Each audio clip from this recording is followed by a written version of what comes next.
창세기 6장 12절. 창세기 6장 12절.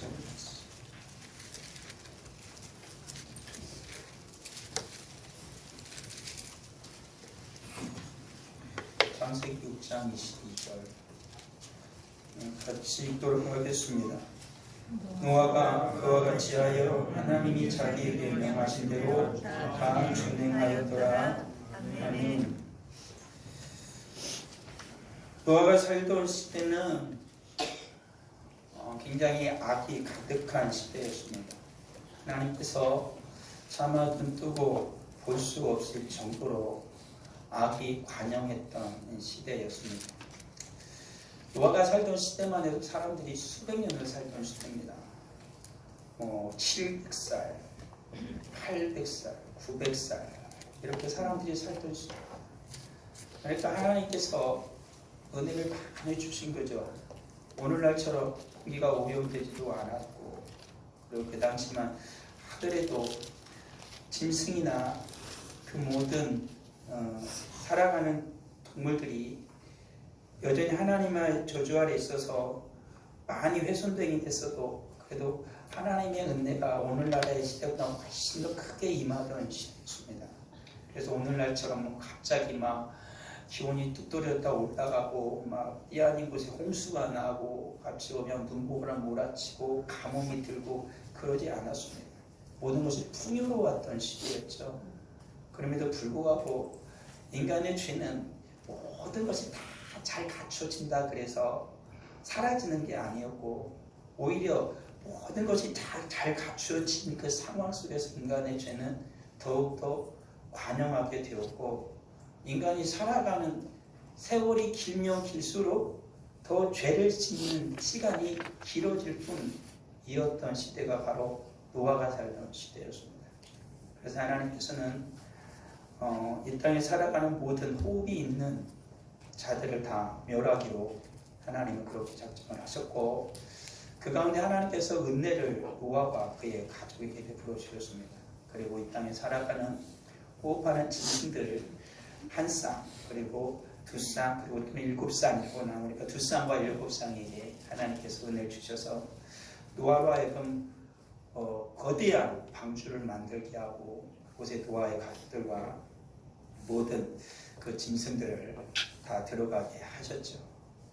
그리고 하나님께서 노아의 가족과 그 배에 탔던, 방주에 탔던 짐승들만이 이 땅에서 호흡하는 짐승들과 노아의 가족 8만이 살아나게 하셨던 것입니다.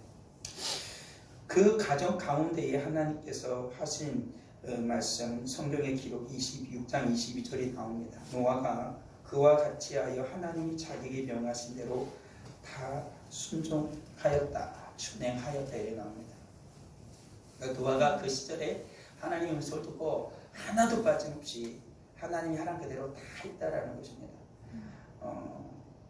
이 당시만 하더라도 홍수라는 것을 몰라요. 홍수가 뭔지 모르고. 그 당시만 하더라도 아마 그 잔뜩 그렇게 깊은 바다는 없는 시대였기 때문에 바다가 있었지만, 그래도 그 아마 이제 그 배를 어느 정도 보호갔을 것이고, 노아가 사람들도 해안가에 사는 사람들은 그런 걸 했을 테니까. 그런데 하나님의 말씀하신 그렇게 큰 배를 건조하진 않았어요. 왜 그러냐면 지을 필요가 없었기 때문에. 산 위에다 배를 짓는 것도 있었던 일이 없었기 때문에. 근데 노아는 하나님의 말씀에 믿음으로 순종을 했던 것이죠. 도저히 그 당시 상황으로서는 하지 않는 일을 고안했던 거예요. 하지 않는 일. 근데 하나님의 말씀을 하시니까 노아는 하나님의 은혜를 입은 자였기 때문에 하나님의 말씀에 순종할 수 있었고, 하나님의 말씀이 그대로 순종을 했던 것입니다. 오늘 우리가 기억할 건 뭐냐면, 하나님께서 은혜를 베풀어 주시고 하나님께 기적을 베풀어 주시는 건 하나님께 순종할 때, 주의 말씀에 순종할 때 하나님의 은혜와 기적은 일어난다는 사실을 꼭 우리는 믿어야 하는 것입니다. 아람 사람이었던 나아만도 엘리사에게 왔을 때, 엘리사가 요단에 가서 몸을 7번 씻으라고 했을 때, 그가 엘리사의 말을 듣고 순종했을 때 그의 몸이 나았죠. 맨 처음에는 막 싫어했죠. 막 내가 일국의 그 장수인데 그러한 나를 얼굴도 안 보고 그냥 방에 있어서 사람을 시켜가지고 요단 가서 7번 씻으라고 해라. 그 말을 들었을 땐 자존심이 팍 상했죠. 지금 막 화를 벌어냈지만 주변에 있는 신하들이 하십시오. 그보다 더한 것도 할 텐데 그거 하나 못합니까? 그 말을 듣고 그가 엘리사가 말한 대로 몸을 씻어서 나았습니다. 우리 예수님이 계실 때도 눈을 보지 못하는 이가 있었는데, 예수님께서 예수님이 눈을 고칠 때는 바로 고친 게 굉장히 많아요. 근데 이때는 실로암에 가서 눈을 씻으라고 그래요. 진흙을 다 묻혀서. 실로암에 가서 눈을 씻어라. 그럼 나을 거다. 그러니까는 이 사람이 예수님이 진흙을 이겨서 눈에다가 진흙을 다 발라놨는데 그대로 가서 실로암에 가서 눈을 씻으니까 밝게 보게 됐죠. 그래서 예수님께 와서 감사했습니다. 그러니까 하나님의 말씀에 순종하고 주님의 말씀에 순종할 때 역사는 일어납니다. 그러니까 우리가 믿음으로 하나님께 순종하면 역사가 일어나는 거죠. 근데 순종한다라는 것은 쉬운 게 아니에요. 사람은 말 듣는 걸 싫어하잖아요. 말 듣는 걸 좋아하는 것은 우리 집에서 키우는 강아지만 내 말 듣는 걸 참 좋아하지, 우리 집에 있는 숨쉬는 존재들은 내 말 듣는 걸 별로 안 좋아하는 것 같아요. 그렇잖아요. 사람은 참 순종을 해야 된다고 생각을 하면서 순종을 잘 안 해요. 우리가 예수님을 믿으면서도 우리가 순종해야 할 걸 알아요. 근데 우리는 순종이 잘 안 돼요. 그래서 순종하는 것은 배워요. 내 집에 있는 이 강아지도 얘도 배운 거예요. 얘가 막 들로 나가가지고 들을 막 돌아다니는 들개가 되면 막 가끔 뉴스 보면 들개들이 사람 공격하잖아요. 가지고 사람을 해치는 경우도 뉴스에 나온 게 봤어요. 들개들이 막 집단으로 그렇게 막 주인을 따르던 강아지랄지라도 막 들개가 되면 말 안 들어요. 막 주인을 물어볼지도 모르죠. 주인도 못 알아보고 배워서 주인 알아보고 꼬리치고 주인 말을 잘 듣는 거예요. 오늘 살아가는 사람도 인생도 순종 배우는 거예요. 순종 그냥 타고날 때부터 순종을 잘하는 것은 없어요. 언제 말씀드린 것처럼 아주 갓난아기 때도 엄마 말 안 들어요. 이렇게. 엄마가 이렇게 저를 불리면 엄마에게 감사하는 마음을 쪽쪽 빠는 게 아니라 나중에 저도 안 나오면 막 울고 떼쓰고 막 나중에 좀 이빨로 엄마 저를 막 물잖아요. 저한테 순종하는 착한 마음 가졌으면 엄마가 힘들겠다 그러면서 이렇게 그러냐 했으면 괜찮대. 막 안 나온다 떼쓰고 똥 쌌다 울고 막 대물대물 불러다니고 그러잖아요. 좀 더 크면 막 자기 마음에 드는 거 엄마가 아빠가 안 해주면 길 가다 막 뒤집는 애도 있잖아요. 막 선물 와서도 막 갑자기 선물 앞에서 바로 넘어진 애들도 있고. 사람은 그래요. 그렇지만 이제 가르치죠. 갑자기 꽉 불면 엄마가 까 아프다고 애기한테 막 이렇게 막 하면 애기가 이제 한참 있다 애기가 알아가지고 잘 안 불어. 불면 엄마 젖을 안 줘. 지금 배워. 애가 막 뒹군다고 엄마가 안 주는 걸 안 사준 걸 알아. 그러면 얘가 또 이거 뒹군다고 되는 게 아니구나. 엄마 말을 잘 들어야 되는구나. 또 말을 들어. 그래서 배워가야 돼요. 신앙도 순종도 배워가요. 맨 처음부터 저 사람 믿음이 왜 이렇게 좋을까? 맨 처음부터 믿음 좋은 사람 없어요. 다 배우는 거지. 주님 앞에서. 순종에 배우는 거예요. 예수님께서도 순종을 배우셨다라고 말씀에 나와요. 예수께서 고난 가운데 순종을 배웠다라고 말씀을 하고 계시는 거죠. 그리고 예수님은 어떨 때까지 순종하셨냐면 사람의 모양을 입고 50km 순종하셨고 그리고 죽기까지 하나님 앞에 순종하셨다. 근데 성경은 그 말을 우리나라 말로 표현하기를 복종하셨다 이렇게 표현해요. 그러니까 정말로 순종하는 사람은 하나님의 마음에 온전히 복종하신 사람은 이런 사람이구나 라는 우리가 알 수 있는 건 뭐냐면 예수님의 마음을 가져야 순종할 수 있구나. 예수님의 마음을 내가 가져야 복종할 수 있구나 라는 우리는 성경에서 분명히 알아요. 그러면 아도아는 하나님의 은혜를 받아서 그 마음이 예수님의 마음, 그 마음은 어떤 마음입니까? 죄가 없는 마음, 죄와 싸워서 이기는 마음이라는 거예요. 그러니까 우리가 순종하지 못하게 하는 마음은 죄가 우리를 유혹하는 것이다. 우리를 계속해서 순종하지 못하도록 우리를 억압하는 것이다 라고 우리는 믿어야 돼요. 그러니까 노아 시대도 노아는 은혜를 받았으니까 하나님께 순종을 하는데 수많은 인생들은 수백 년을 살아도 그들이 지혜가 없었겠어요. 근데 하나님께 순종할 수 있는 지혜가 없는 거예요. 왜요? 은혜를 못 받으니까. 주님의 마음을 가질 수가 없었던 것이죠. 그리고 믿음의 순종은 우리로 하여금 참게요. 순종하면서 계속해서 주 앞에서 나가는 건 힘들어요. 한 번, 두 번은 하지만 계속 하려면 이게 어렵잖아요. 우리가 연초에도 우리가 뭘 해야지 그러고 딱 결심하고 결단하면 좀 하는데 좀 지나면 잊어버리잖아요. 그리고 우리가 주 앞에 예배 드리는 거, 기도하는 거, 주의 말씀 따라 사는 것도 쉽게 되지 않아요. 믿음으로 순종하려면 인내해야 돼요. 참아내야 할 게 참 많아요. 견뎌내야 할 게 참 많다라는 것이지요. 그리고 믿음으로 정말 순종하는 자는 주님의 마음을 가져야 되고 내가 온전히 순종해서 인내해야 되는데 이걸 내가 못하니까 어떻게 하겠어요? 하나님의 도움을 요청하죠. 하나님이 날 도와주셔야 돼. 내가 내 힘으로 안 되는 거구나 라는 걸 알고 하나님을 갈망하게 돼요. 내가 순종하려면 주님이 내 안에 오시면 되니까. 제자들도 그랬잖아요. 예수님의 제자들도 정말로 막 예수님이 죽으니까 막 뿔뿔이 흩어지고 도망갔다가도 그들에게 하나님이 오시니까 그렇게 예수님께서 약속하신 성령 하나님 그렇게 갈망하니 갈 때 성령님 그들에게 오시니까 그들은 어떤 사람이 돼요? 말씀에 전적으로 순종하는 사람들이 되더라 라는 것이에요. 그러니까 오늘날에 정말 하나님의 말씀에 순종하고 살고 싶은 사람은 믿음에 순종하는 믿음을 살고 싶은 사람들은 하나님을 갈망할 수밖에 없어요. 하나님이 오셔야 되거든요. 성령님이 내 안에 오셔야 되는 것이에요. 그래서 이렇게 온전한 믿음의 순종으로 접해 살아가는 사람들이 하나님께서 우리에게 더 큰 순종을 요구하실 때 그게 순종할 수 있다. 성경이 말하기를 지극히 작은 것에 충성된 자는 큰 것에도 충성된다라고 말해요. 그렇지만 지극히 작은 것에 불의한 자는 큰 것에도 불의할 수밖에 없다라고 말을 하고 있다라는 사실이에요.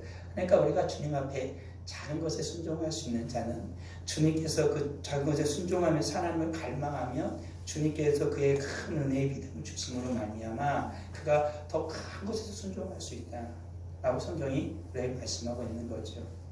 다니엘의 예를 들면 그 어린 소년 다니엘이 포로로 끌려가지 않습니까? 근데 그의 마음에 하나님 은혜를 주시니까 왕의 상에서 그러니까 먼저 제물로 드려진 거거든요. 고기나 포도주 것들이. 그러니까 그런 것들을 자기 몸을 더럽히지 않겠다고 어린 그 마음에 믿음으로 환관자한테 얘기를 했죠. 그러니까는 그 환관자 얘기를 들어줬어요. 하나님의 은혜를 베풀어 주셔서. 근데 나중에 그러한 그 다니엘은 어떻게까지 하나님께 순종을 해요? 그가 아주 고위직에 올랐어요. 왕 다음에 가는 총리직을 받았다고. 총리직에서도 수석총리예요. 근데 사람들이 그걸 너무 미워했죠. 악한 자들이. 그런데 그는 하나님께 날마다 3번씩을 이스라엘에 하나님이 다시 포로 귀환을 꿈꾸면서 하나님 앞에 기도했어요. 에레미야의 글을 읽었기 때문에. 근데 나중에는 악한 자들이 꾸미기를 왕 아니고 다른 신들에게 기도하거나 절하면 사자굴이 집어넣어서 죽여버리는 법을 만들었어요. 근데 다니엘이 그걸 알고도 하나님 앞에 순종하고 하나님 앞에 기도하기 멈추지 않았다고. 결국에는 그는 하나님께 기도하다 붙잡혀가지고 사자굴이 집어 던져지잖아요. 나중에는 그가 어린 아이 때 하나님께 순종하던 그는 나중에 그가 가장 높은 자리에 올랐을 때 부귀의 영화를 누릴 때도 어느 것도 두려워하지 않고 자기 목숨을 걸면까지 하나님 앞에 순종하는 자가 되었다라는 거예요. 그때 오늘 살아가는 우리들이 저 사람 저렇게 많은 걸 순종하고 많은 주님께 일을 하는데 나는 왜 못할까? 그거 걱정하지 마시고 내가 지금 주님 앞에 사는 일에 열심을 다해서 순종하면 돼요. 그러잖아요. 그러면서 하나님의 은혜를 구하세요. 하나님, 내가 좀 더 주 앞에 많은 것으로 순종하길 원합니다. 주께서 더욱더 큰 믿음을 저에게 주세요. 그러면 하나님께서 주십니다. 내가 억지로 순종할 수 있는 거 아니에요. 엄격하게 얘기하면.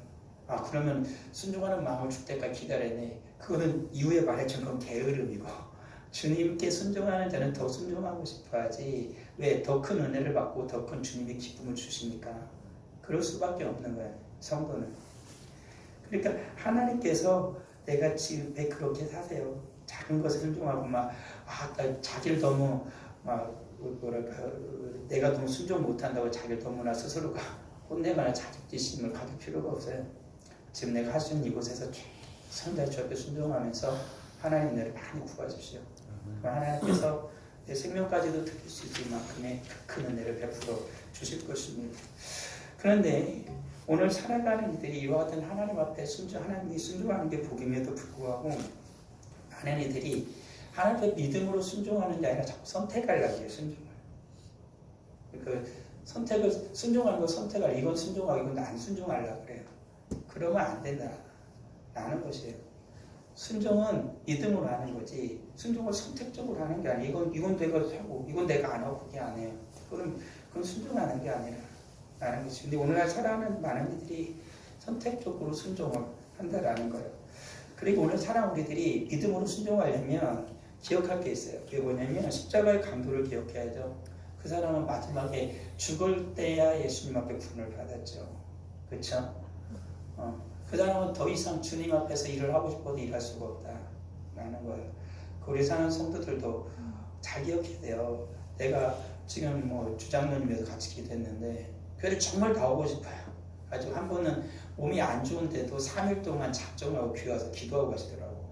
막 다리가 탱탱 부어가지고 웬만한 사람 같으면 안 와요. 누워있지.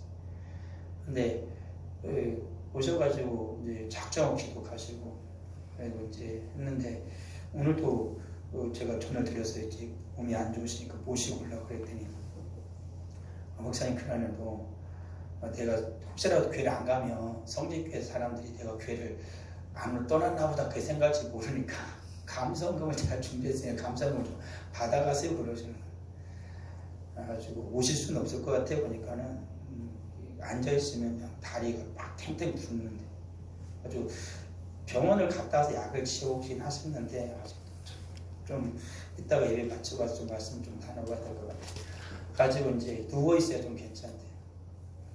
교통사고 났을 때 심장하고 귀를 다쳤어요. 가지고 귀가 안 들려요. 가지고 보청기를 껴야 제가 말을 하면 들어요. 그 심장을 쪄가지고 원래는 괜찮은데 후유증 이제 날 드시게 지금 온 거예요. 수년이 지나니까 가지고 숨이 막 가쁘고 심장이 나쁘니까 몸이 붓는다 그러더라고요. 심장이 나쁘면 몸이 붓나 봐요. 혈액순환이 잘 안 되니까 그래서 기도해드리고 왔어요. 그러잖아요. 내가 예배를 그렇게 드리고 싶어도 몸이 약해지면 못 오는 거예요. 근데 그 성도님들은 건강할 때요. 주님이 건강 주셨을 때 예배 드리는 게 복인 줄 아시고 건강할 때는 조금 내가 무리해서라도 예배 나오셔야 돼요. 예배 나오셔야 돼요. 그래서 예배 나와서 하나님을 만나세요. 그래 하나님 복 주실 거 아니겠습니까? 하나님 만나세요. 그리고 선택적 순종한 자는 내가 게으른지 안 게으른지 기억을 해봐요. 게으른 자는 늘 핑계를 대. 이것 때문에 저것 때문에 이것 때문에 못했어요. 게으른 자에 내가 어느 때까지 누워있겠느냐, 내가 어느 때에 깨어 일어나겠느냐, 지혜자가 말하는 거죠. 게으른 자는 밖에 사자가 있다 그러면서 안 나간다. 그런 거예요. 우리가 게으르면 여러 가지 핑계가 생겨요. 예배 드리려고 못 갈, 기도하지 못할, 그리고 하나님의 말씀을 읽지 못할 여러 가지 이유가 생겨요. 핑계라면 좀 그러니까 이유가 생겨요. 우리들이. 그렇지만 조금만 부지런하면 성경도 읽을 수 있고 기도도 할 수 있고 하나님께 온전한 예배도 드릴 수 있다 라는 것이죠. 그리고 어리석은 자 미련해서 무엇이 중요한지를 몰라요. 내 인생에 정말 중요한 게 뭘까 나를 모를 때가 많다고. 사람을 헷갈리게 한 때가 많아요. 세상이. 그렇지만 우리는 잘 배워야 돼요. 하나님 앞에 지혜를 배워야 된다고요. 세상에 미련한 자가 되는 게 아니라 하나님의 지혜로 내 인생에게 가장 귀한 게 뭘까? 내 자녀와 우리 가족에게 가장 귀한 게 뭘까? 내 인생에 살아가는 수많은 시간 속에서 가장 소중한 시간은 뭘까? 라는 것을 배우는 거예요. 주님께 배우게 해주신다. 그런 거예요. 가족과 행복하게 보내는 거 정말 소중하죠. 내가 건강해서 열심히 직장에서 일하는 거 정말 소중해. 열심히 일해야 돼요. 그렇죠? 그리고 내가 이런저런 하는 것들이 결코 악한 거나 그리고 결코 안 소중한 게 아니에요. 내가 살아가는 인생 자체는 소중하죠. 왜 그러냐면 내가 생명으로 하는 것이니까. 그렇지만 그 가운데 가장 소중한 게 뭘까? 그것은 내가 살아가는 생명의 연장, 영원한 생명을 약속하는 일을 하는 게 가장 소중하다라는 걸 우리는 알아야 되는 거예요. 그래서 내가 선택을 할 때, 우리들이 주 앞에 선택을 할 때 둘 다 소중한데 정말 영혼의 약속에 있는 것이 무엇인지, 그리고 영혼의 약속에 가까운 것이 무엇인지를 우리는 주님 앞에서 선택하는 지혜를 배워야 된다는 거예요. 그래야 우리가 진정한 복된 인생이 돼요. 하나님이 은혜를 주시는 진정 복된 인생이 되어지는 것이다라는 것이지요. 그리고 또 한 가지 잘 기억해야 돼요. 시간의 주인은 내가 아니다라는 거예요. 내가 시간의 주인이 아니에요. 내가 계획을 이런저런 걸 다 세우지만 그렇게 되는 것이 아니다. 내일 일을 너희가 알지 못하는도다. 너희 생명이 무엇이냐. 너희는 잠깐 보이다가 없어지는 안개다 라는 거예요. 그러니까 우리는 그렇게 주님 앞에서 가장 소중하게 선택을 해야 돼요. 인생이 그렇게 긴 것도 아니고 내가 시간표를 짜지만 내가 짠 시간표대로 내 인생은 안 굴러간다 라는 거예요. 그 시간표의 주인은 하나님이시다 라는 걸 인정을 해야 돼. 그걸 배워야 돼. 그래서 이 시간표 하나님의 뜻대로 흘러가도록 주님의 은혜를 받아야 되고 주님의 지혜를 얻는 자가 되어져야 한다라는 거예요.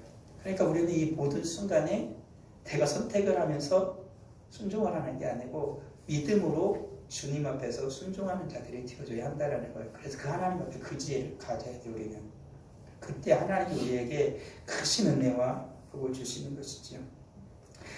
그리고 우리에게 또 한 가지 기억할 뭐냐면 스스로가 생각의 함정에 빠지면 안 돼요. 오늘 말씀처럼 노아는 했어요. 다 준행하였다 이거죠. 하는 거예요. 믿음의 순종을 하는 거예요. 하는 거, 일하러 하는 거예요. 많은 사람들이 생각해요. 계획만 세워요. 그건 한 게 아니에요. 그건 순종이 아니라 주님 앞에서 그대로 하는 거, 생각하고 다짐하는 것만은 순종이 아니다. 생각해야 돼요. 사람은 생각하는 갈대랄 것 같은데 이 생각엔 사람이 많이 다루 속이거든요. 그러니까 진실한 진리 가운데 생각을 하는 것도 배워야 되고 주님의 진리 가운데 생각을 하는 데는 반드시 행하는 자가 되어지는 것이지요. 나의 생각을 주님께 두고 들으시오. 하나님 말씀 들을 때 내 마음과 내 생각을 주님께 둬라. 마음을 주님께 둬라. 내가 그냥 해야지 그러면 나가면서 잊어버려요. 이게 내가 나빠서 그런 게 아니에요. 내가 악해서 그런 게 아니라 사람은 그만큼 연약하다라는 거예요. 우리의 믿음 그만큼 연약하다. 그러니까 하나님이 도와줘야 된다. 우리가 하나님께 아무것도 염려하지 말고 하나님께 기도하면 하나님이 우리의 뭘 지켜주신다고요? 생각과 마음을 지켜주신다잖아요.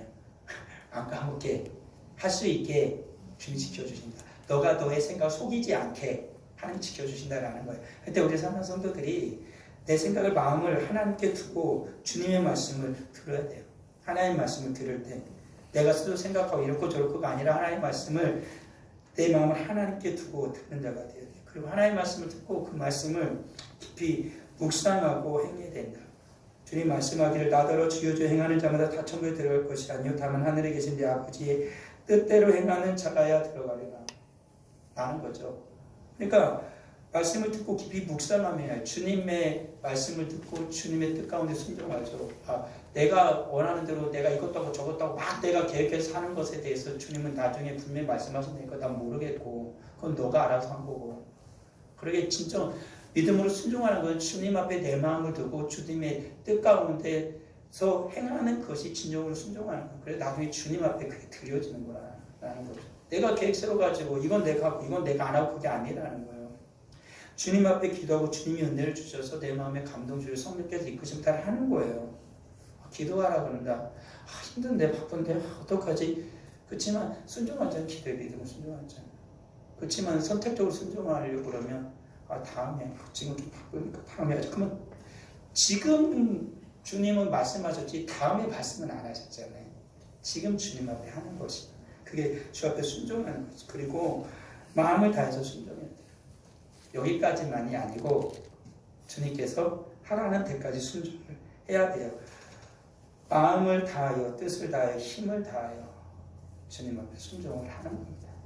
온 것을 다해서 주님께서 우리에게 원하시는 것이다. 그것이 바로 온전히 주 앞에 순종하는 것. 우리의 생각은 늘 그래요. 너무 됐다, 너무 힘들다. 그 함정에 빠지면 안 돼요. 오히려 주님 앞에서 그런 고민 가운데 빠져도 우리 할 건 뭐냐면 내 생각에 끌려가는 게 아니라 주님의 도움을 받는 거예요. 앞서 말한 것처럼 하나님 큰 은혜를 주십시오. 그럼에도 불구하고 못할 수 있잖아요. 그렇지만 우리 또다시 하나님께 구해야 돼요. 그렇게 못했던 걸 하나님께 회개하고 하나님 더 온전히 순종하는 자가 되게 해달라고, 믿음을 순종하는 자가 되게 하면 하나님께서 해주세요. 노아만 이렇게 순종할 수 있었겠어요? 하나님께서 정말 은혜를 구하는 자에게 은혜 주셔서 하나님께서 온 인류를 구했던 노아를 하나님께서 쓰셨던 것처럼 오늘 사람 우리에게 나를 통하여 내 인생뿐만 아니라 내 가족을 구원하시고 내 주변의 사랑하는 자를 구원하도록 주님 역사해 주세요. 내가 우리 교회 성도들 위해 기도하면 우리 하나님께 은혜 주셔서 나의 기도를 들으시고 우리 사는 성도를 하나님께서 구원하시는 역사를 이루어 주시는 것이라. 우리 하나님이 우리에게 하기 원하시는 거예요. 우리 하나님께서 살리기를 원하시지 죽이기를 원하시는 하나님이 아니시잖아요. 하나님이 다 살리기 원하시듯 내 자녀 살리고 싶으시고 내 가족 살리기를 원하세요. 하나님 우리에게 복을 주시길 원하시는 하나님이시지 하나님 우리를 저주하길 원하시는 하나님이 아니세요. 우리에게 하나님 은혜 베푸시길 하나님 기뻐하시지 하나님 우리에게 은혜를 거둬가시는 하나님이 아니시라. 그러니까 우리들이 주님 앞에 나와 하나님의 은혜를 구하며 믿음으로 순종한다면 하나님께 모든 걸 더해 주실 것입니다. 우리 사랑하는 모든 성도들이 주님 앞에 은혜를 구하십시오. 그 하나님 믿음으로 순종하며 살아가는 자가 되게 하도록 하나님 앞에 간절히 원하시면 우리 하나님 우리에게 큰 믿음을 주셔서요. 우리 하나님 우리를 통하여 그 역사를 이루어 주실 것입니다. 아버지 하늘을 감사합니다. 오직 믿음으로 순종하는 우리 모두가 되게 하여 주옵소서. 우린 연약합니다. 우린 부족합니다. 순종하길 원하는데 안 됩니다. 순종하려고 하면 일이 발생합니다. 순종하려고 하면 힘이 듭니다. 아버지 하나님 모든 것은 주님 앞에서 주님의 이름으로 이기기를 원하니 하나님 은혜를 내려 주옵소서. 노아가 순종할 수 있도록 은혜 주신 것처럼 다니엘이 생명까지 드리며 순종할 수 있도록 은혜 주신 것처럼 우리에게도 그 끝인 은혜 주셔서 오직 믿음으로 순종할 수 있는 주의 사랑하는 거룩한 자녀 되게 하여 주옵소서. 예수님의 이름으로 기도합니다.